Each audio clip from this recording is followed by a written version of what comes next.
গন্ধরাজ চাটনি বানাতে প্রথমে কড়াই তেল দিয়ে তাতে সর্ষে দিয়ে দিতে হবে, তারপর টমেটোগুলো দিয়ে হালকা নেড়ে নিতে হবে।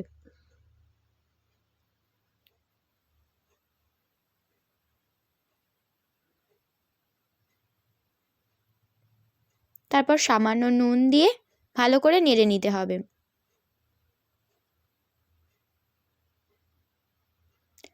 টমেটোটা সিদ্ধ হয়ে গেলে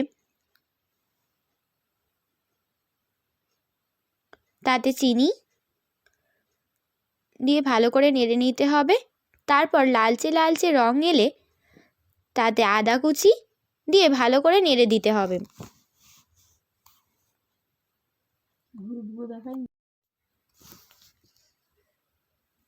আদা কুচি দিয়েও ভালো করে নেড়ে নেওয়ার পর তারপর গন্ধরাজ লেবুর পাতা দিয়ে ভালো করে নেড়ে নিয়ে কিছুক্ষণ ঢাকা দিয়ে রেখে দিতে হবে।